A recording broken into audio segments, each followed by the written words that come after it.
2011 മുതൽ ഇങ്ങോട്ടുള്ള കുറച്ച് വർഷങ്ങൾ. അന്ന് സ്കൂൾ വിട്ട് വന്ന് പലരും ആദ്യം ഓടുക TV വെക്കാനായിരിക്കും. ചാനൽ ഉറപ്പായും കൊച്ചു TV തന്നെ. ഒരു 4-5 മണി സമയം. ജാക്കി ചാൻ, ഡോറ, മായക്കണ്ണൻ, അങ്ങനെ പല കാർട്ടൂണുകൾ.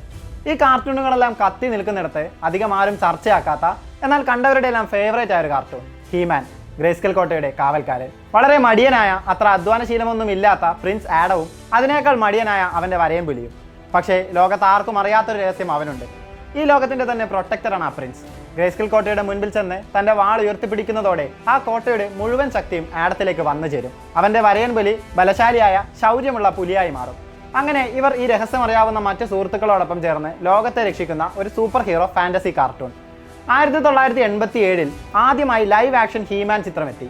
ബോക്സ് ഓഫീസ് പരാജയമായിരുന്നു ചിത്രത്തിന്റെ വിധി. വർഷങ്ങൾക്കിപ്പുറം കോർ പ്ലോട്ടിനെ നിലനിർത്തിക്കൊണ്ട് വീണ്ടും ഒരു ഹീമാൻ ലൈവ് ആക്ഷൻ ചിത്രം എത്തുകയാണ്, masters of the universe. Travis night സംവിധാനം ചെയ്യുന്ന സിനിമയിൽ ഹീമാനായി എത്തുന്നത് നിക്കോളാസ് ഗലിറ്റ്സീനാണ്. ഒരാഴ്ച മുൻപാണ് ചിത്രത്തിന്റെ ടീസർ ട്രെയിലർ പുറത്തിറങ്ങിയത്. Camellia Mendes, James പ്യൂറോഫോയ്, Idris Elba തുടങ്ങിയ വൻ താരനിരയും ചിത്രത്തിലുണ്ട്.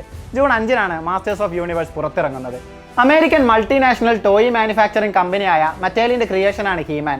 80കളിൽ സ്റ്റാർ വാർസ് ടോയ്സിനെ വെല്ലുന്ന ക്യാരക്ടർ വേണമെന്ന നിർബന്ധത്തിൽ രൂപം കൊണ്ടുവന്ന്. തുടക്കകാലത്ത് ഓരോ ടോയുടെ കൂടെയും ഒരു കോമിക് ബുക്ക് കാണുമായിരുന്നു. പിന്നീട് കൂടുതൽ ടോയ്സ് വിൽക്കാനുള്ള മാർക്കറ്റിംഗ് തന്ത്രമായാണ് നമ്മൾ കണ്ട കാർട്ടൂണായി ഹീമാൻ വന്നത്. വെറുമൊരു പരസ്യം നൽകുന്നതിന് പകരം ഓരോ എപ്പിസോഡിലും ഓരോ മോറൽ ലെസൺ വെച്ചൊരു കാർട്ടൂൺ.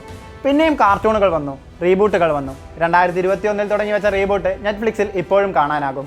പുതിയ ചിത്രം എത്തുമ്പോൾ ക്ലാസിക് കാർട്ടൂൺ നൽകിയ നൊസ്റ്റാൾജിയും പുത്തൻ എക്സ്പീരിയൻസുകളുമാണ് കാത്തിരിക്കുന്നത്.